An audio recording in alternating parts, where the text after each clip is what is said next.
Indonesia berada di grup A. Satu grup dengan Vietnam sebagai juara bertahan. Jadi di grup A itu selain Indonesia dan Vietnam ada Singapura. Wow, sangat mengejutkan. Tepat pagi ini, dikira Indonesia takut? Begini komentar gila pelatih Vietnam, sok sangar bisa kalahkan timnas Indonesia.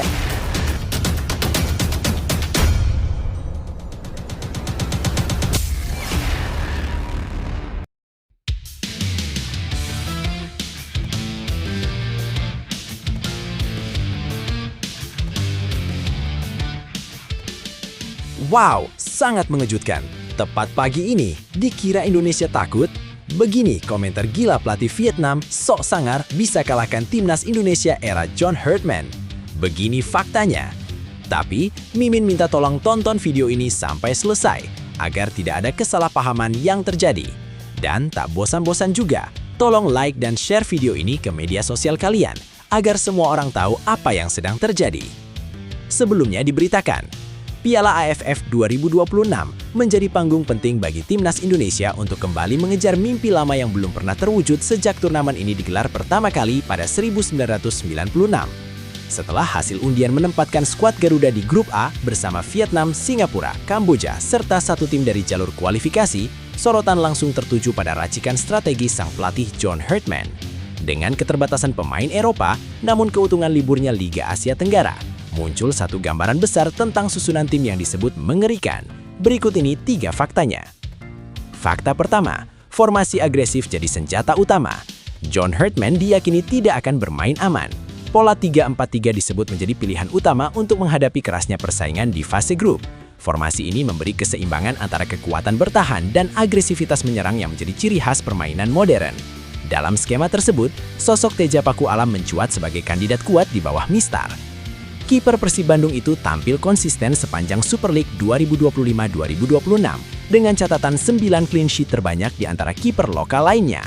Statistik itu membuatnya unggul dari nama-nama yang selama ini langganan timnas. Kepercayaan kepada Teja menunjukkan Herdman ingin fondasi pertahanan yang tenang dan stabil sebelum membangun serangan dari belakang. Di lini pertahanan, 3 bek sejajar seperti Rizky Ridho, Jordi Amat, dan Shane Patinama memberi kombinasi pengalaman, fisik, serta distribusi bola. Dukungan dari wingback Sandy Walsh dan Yance Sayuri membuat sisi lapangan hidup karena keduanya aktif naik turun membantu serangan tanpa melupakan tugas bertahan. Fakta kedua, lini tengah dan depan syarat energi serta fleksibilitas. Kekuatan timnas Indonesia dalam prediksi ini terletak pada sektor tengah dan depan yang penuh dinamika. Tom Hai dan Ricky Kambuaya diproyeksikan menjadi duet gelandang sentral. Hai menawarkan kontrol tempo dan visi bermain, sementara Kambuaya memberi tenaga dan keberanian menembus pertahanan lawan. Di lini depan, trio Yakob Sayuri, Eliano Reindangers, dan Ezra Walian menghadirkan variasi serangan. Yakob dengan kecepatan dan agresivitas dari sisi kanan, Reindangers yang lincah di kiri, serta Ezra sebagai penyerang tengah yang piawai membuka ruang. Kombinasi ini memungkinkan timnas Indonesia bermain cepat, langsung, dan menekan sejak awal. Dengan pola seperti ini, Herdman tampak ingin memaksimalkan pemain-pemain yang rutin tampil di liga domestik dan regional. Ketika Liga Asia Tenggara diliburkan, kondisi fisik para pemain dinilai akan lebih siap dibanding pemain Eropa yang terikat jadwal kompetisi ketat. Fakta ketiga, potensi tambahan kekuatan dari bursa transfer. Satu faktor lain yang bisa membuat susunan ini semakin menakutkan adalah kemungkinan bergabungnya Joey Pelepesi dan Ivar Jenner ke klub Super League sebelum turnamen dimulai.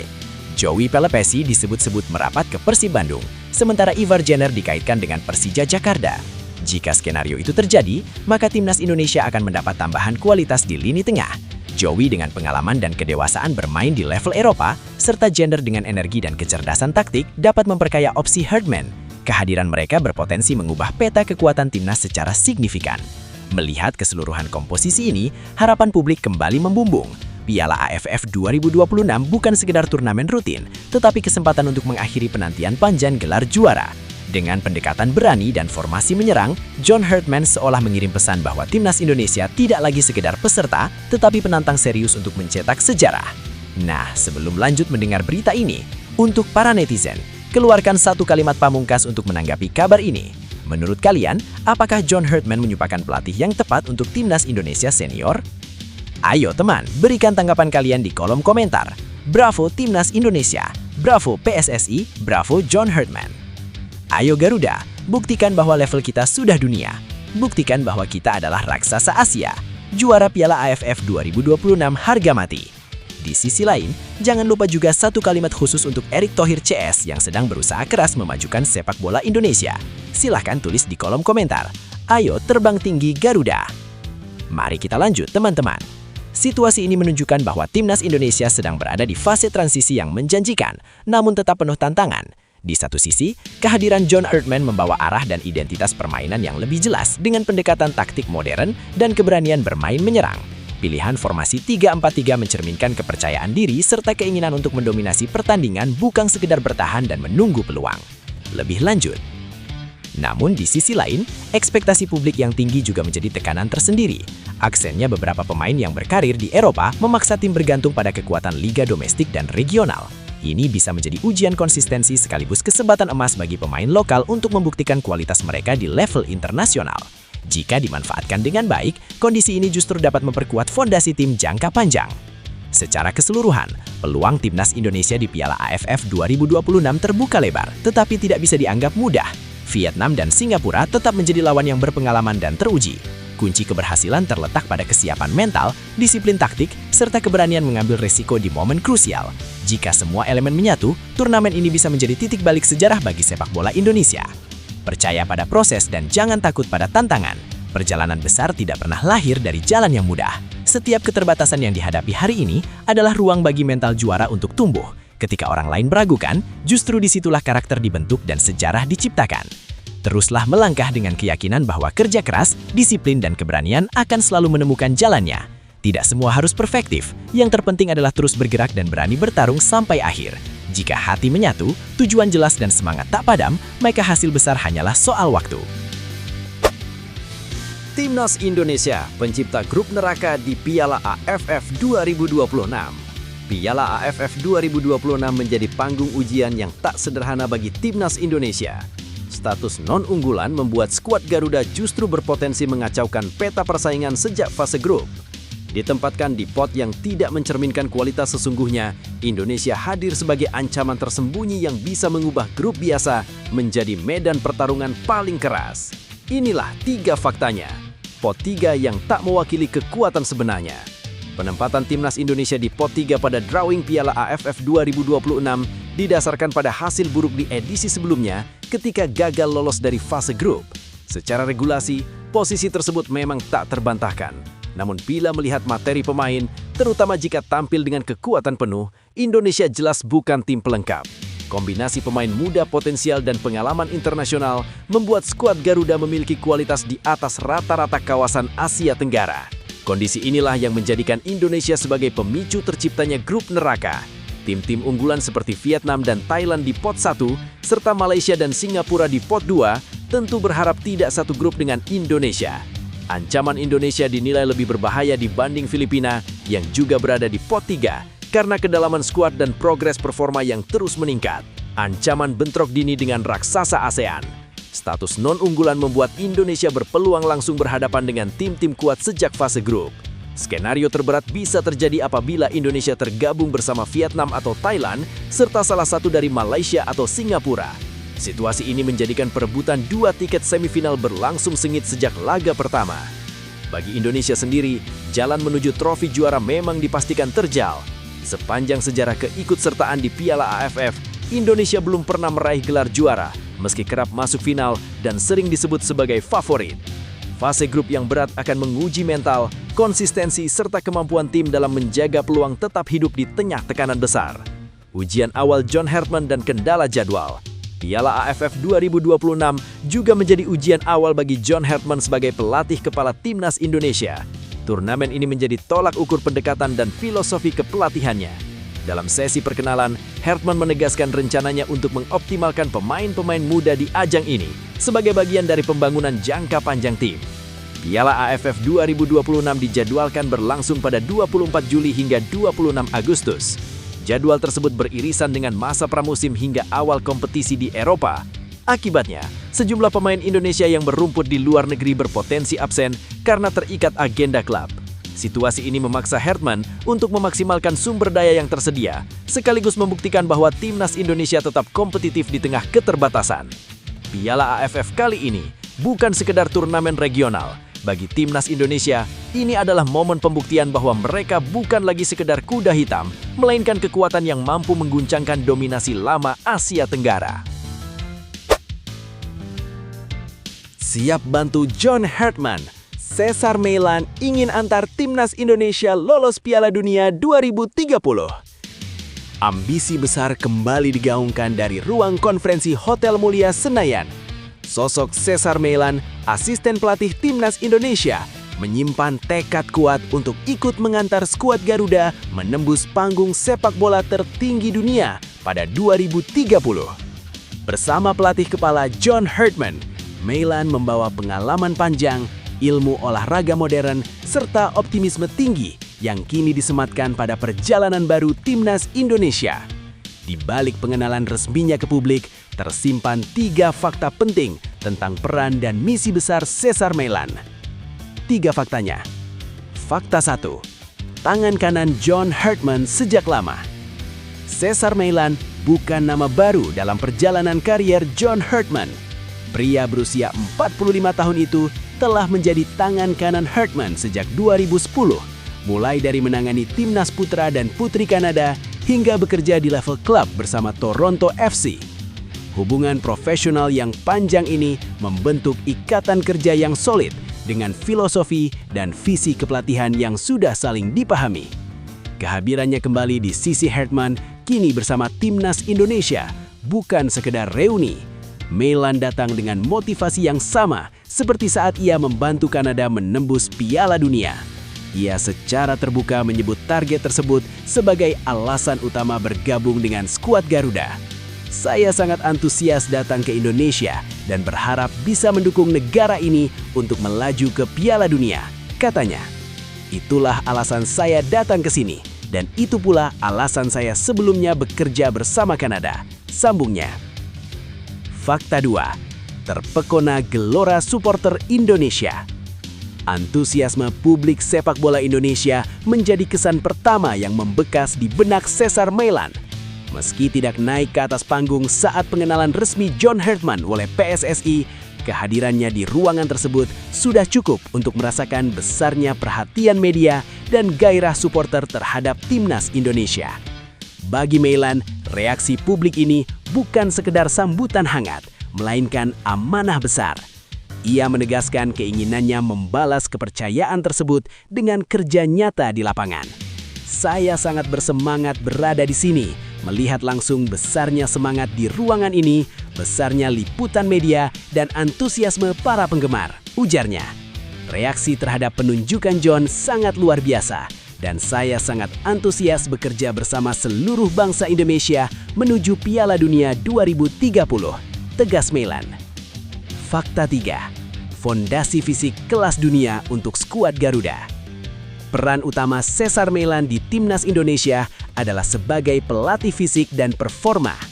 Kehadirannya menandai era baru pembinaan fisik modern bagi skuad Garuda. Meilan dikenal sebagai ilmuwan olahraga dengan latar belakang akademik kuat, termasuk gelar doktor di bidang strength and conditioning dari AUT University Selandia Baru, serta pengalaman menangani atlet level Olimpiade. Keahliannya mencakup pengelolaan beban latihan, pencegahan cedera, pemulihan, hingga optimalisasi performa agar pemain mampu tampil konsisten di level tertinggi. Dalam filosofi John Hartman, Meilan memegang peran krusial menyelaraskan kesiapan fisik dengan identitas taktik tim. Ia dikenal mampu membangun lingkungan high performance yang menekankan disiplin, inklusivitas, serta peningkatan berkelanjutan, sebuah fondasi penting bagi mimpi besar timnas Indonesia menuju Piala Dunia 2030. Lebih lanjut, kehadiran Cesar Meilan bersama John Hartman memberi sinyal kuat bahwa timnas Indonesia sedang diarahkan ke jalur pembangunan jangka panjang yang lebih serius dan terstruktur. Ini bukan sekedar pergantian staf kepelatihan, melainkan perubahan pendekatan dari dalam, terutama pada aspek fisik dan performa yang selama ini kerap menjadi celah di level internasional. Ketika target Piala Dunia 2030 diucapkan sejak awal, itu menunjukkan keberanian sekaligus kesadaran bahwa perjalanan ini membutuhkan fondasi kuat, bukan hasil instan. Antusiasme Meilan terhadap supporter Indonesia juga mencerminkan pemahaman bahwa kekuatan timnas bukan hanya di lapangan, tetapi juga di luar stadion. Dukungan publik yang masif bisa menjadi energi besar jika dikelola dengan baik, namun sekaligus tekanan jika tidak dibarengi progres nyata. Di titik ini, tugas tim pelatih adalah menerjemahkan harapan besar itu menjadi proses yang masuk akal dan konsisten, agar optimisme tidak berubah menjadi ekspektasi kosong. Secara keseluruhan, situasi ini terasa menjanjikan sekaligus menantang. Indonesia punya sumber daya pemain dan dukungan publik yang luar biasa, sementara Hartman dan Meilan membawa pengalaman serta metode kelas dunia.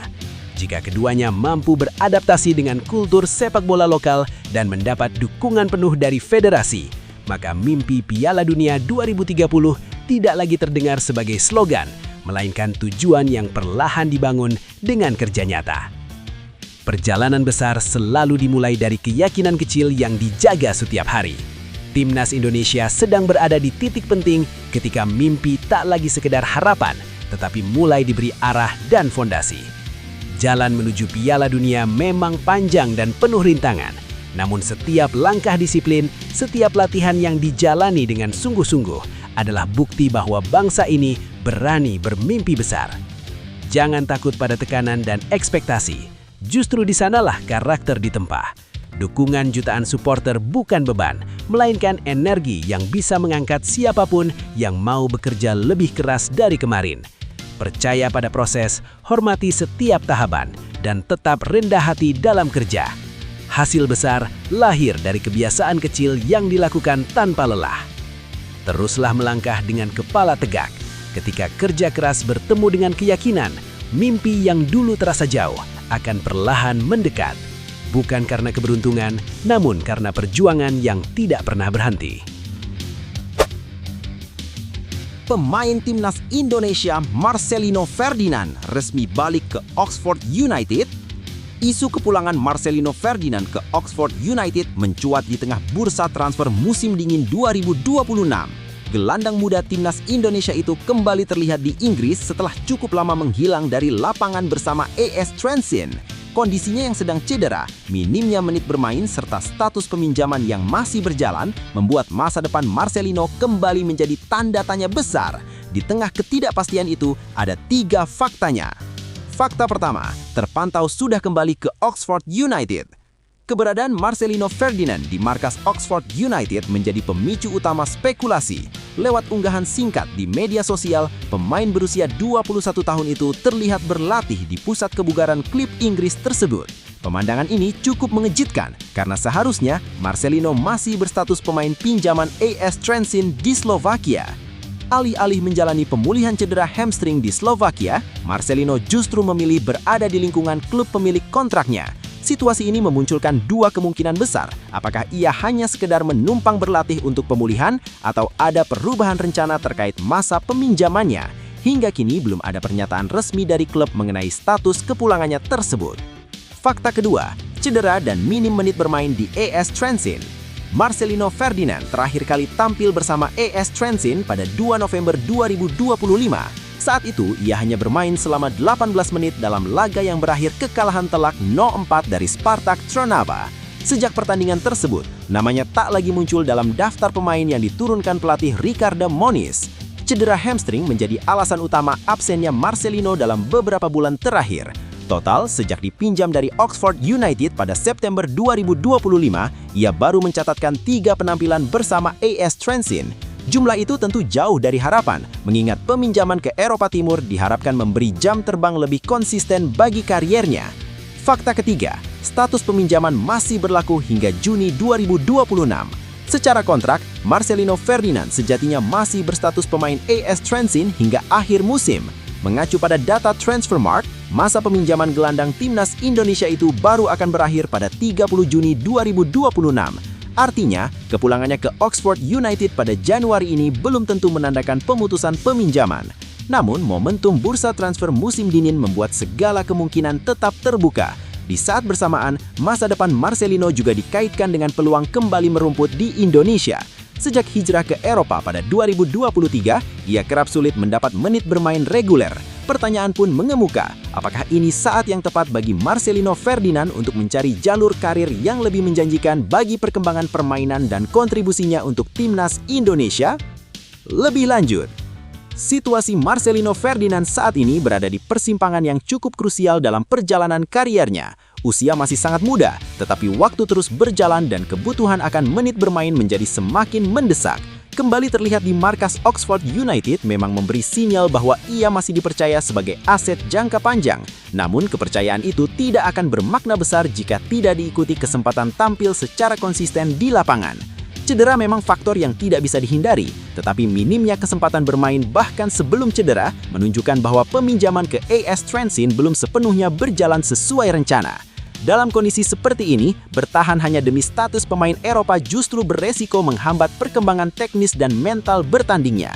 Seorang pemain seusia Marcelino seharusnya berada dalam fase membangun ritme, kepercayaan diri, dan kontinuitas, bukan sekedar berlatih tanpa kepastian peran. Jika peluang bermain di Oxford United juga masih tertutup, maka langkah realistis adalah mencari lingkungan yang benar-benar memberi jam terbang, entah itu melalui peminjaman baru atau bahkan kembali ke kompetisi yang lebih familiar. Yang terpenting bukan soal di mana ia bermain, tetapi seberapa sering ia bermain dan berkembang. Karir panjang tidak ditentukan oleh cepatnya merantau, melainkan oleh keputusan tepat di momen krusial seperti sekarang. Setiap pemain besar selalu punya fase sunyi dalam kariernya. Fase ketika nama jarang disebut, menit bermain sedikit, bahkan harus berjuang sendirian melawan cedera dan keraguan. Di titik inilah karakter seorang pesepak bola ditempa, bukan saat disorot lampu stadion, tetapi ketika tetap datang ke tempat latihan meski belum tahu kapan kesempatan itu tiba. Marcelino masih muda dan waktu masih berpihak. Jalan memang tidak selalu lurus, namun setiap langkah yang terasa berat hari ini sedang membangun mental juara untuk esok hari. Terus jaga disiplin, fokus pada pemulihan, dan percaya pada proses. Kesempatan selalu datang pada mereka yang siap, bukan hanya yang bertalenta. Jangan biarkan situasi sementara menentukan keyakinan jangka panjang. Tetap rendah hati saat diuji, tetap lapar untuk berkembang, dan jangan ragu mengambil keputusan berani demi masa depan. Selama api semangat itu tidak padam, satu momen bisa mengubah segalanya. Lapangan akan kembali memanggil, dan saat itu tiba, pastikan kamu datang sebagai versi yang lebih kuat. John Hurtman diminta tak pemanggil pemain naturalisasi tambahan ke Timnas Indonesia. Wacana penambahan pemain naturalisasi kembali mengemuka di tubuh Timnas Indonesia. Di tengah ambisi besar menuju Piala AFF 2026 dan agenda jangka panjang lainnya, legenda Timnas Indonesia Indrianto Nugroho angkat suara. Ia menilai skuad Garuda saat ini sudah cukup kuat tanpa harus menambah pemain naturalisasi baru. Menurutnya, fokus utama justru harus diarahkan pada pengembangan pemain lokal yang selama ini menunggu kesempatan. Berikut 3 faktanya. Naturalisasi dinilai sudah cukup dari belakang hingga depan. Indrianto Nugroho menilai komposisi Timnas Indonesia saat ini sebenarnya sudah lengkap. Pemain naturalisasi sudah mengisi hampir semua lini mulai dari pertahanan, lini tengah hingga lini serang. Karena itu, ia mempertanyakan urgensi menambah pemain naturalisasi baru di tengah stok pemain yang sudah ada.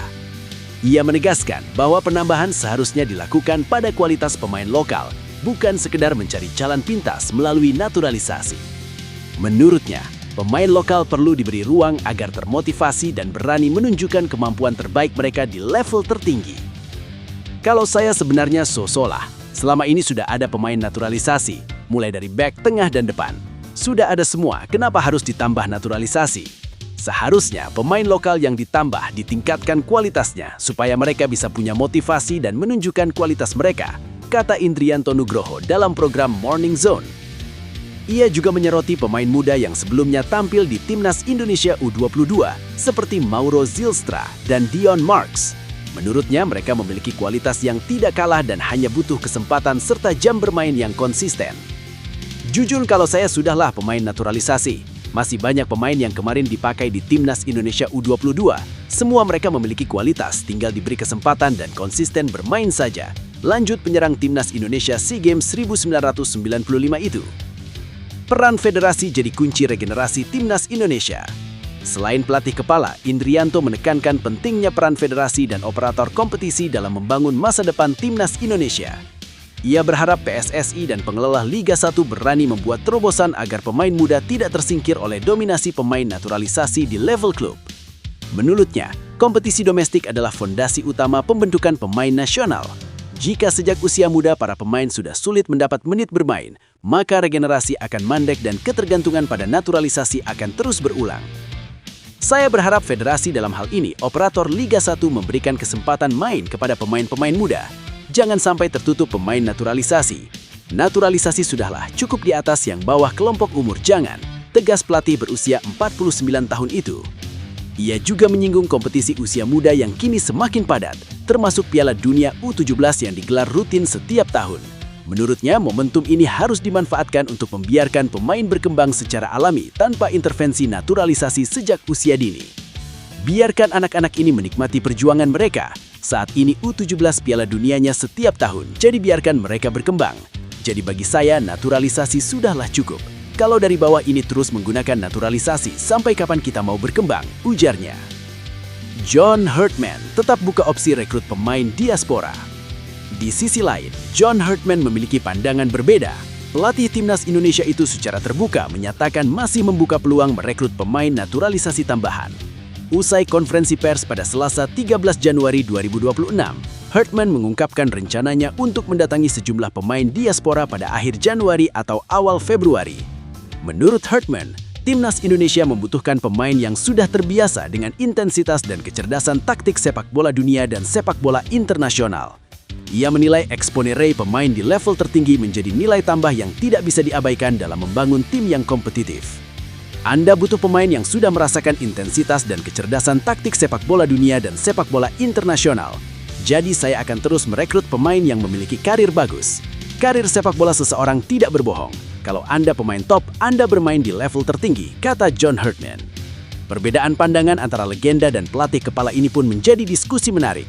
Di satu sisi, ada keinginan menjaga identitas dan regenerasi pemain lokal. Di sisi lain, ada tuntutan prestasi instan di level internasional.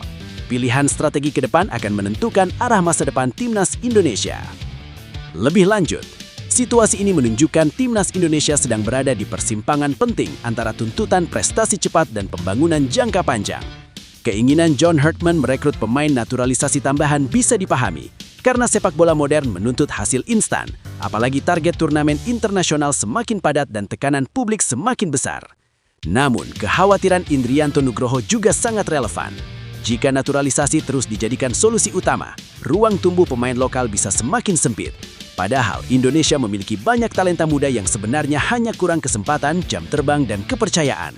Tanpa keberanian memberi mereka panggung, regenerasi bisa mandek dan ketergantungan pada pemain luar akan terus berulang. Kunci dari situasi ini ada pada keseimbangan. Naturalisasi seharusnya menjadi pelengkap untuk posisi tertentu, bukan jalan pintas di semua lini. Federasi dan operator liga memegang peran krusial agar kompetisi domestik benar-benar menjadi tempat lahirnya pemain timnas, bukan sekedar etalase pemain jadi. Jika keseimbangan ini bisa dijaga, timnas Indonesia bukan hanya kuat untuk 1-2 turnamen, tapi juga punya fondasi kokoh untuk masa depan. Percayalah, proses tidak pernah mengkhianati hasil. Sepak bola Indonesia sedang bertumbuh, dan setiap fase punya tantangannya sendiri. Perdebatan soal naturalisasi bukan tanda perpecahan, melainkan bukti bahwa semua pihak peduli dan ingin timnas ini melangkah lebih jauh. Untuk pemain lokal, jangan pernah merasa kalah sebelum bertanding. Kesempatan akan datang kepada mereka yang terus bekerja, disiplin, dan berani bermimpi besar. Terus asah kualitas, karena pada akhirnya kualitas akan memaksa siapapun untuk memberi ruang. Untuk pelatih dan federasi, kesabaran adalah kunci. Prestasi besar tidak lahir dari jalan pintas semata, tapi dari keberanian membangun fondasi. Ketika pemain muda dipercaya dan dibimbing dengan benar, mereka bukan hanya menjadi pelapis, tapi masa depan. Dan untuk sepak bola Indonesia, tetaplah berjalan.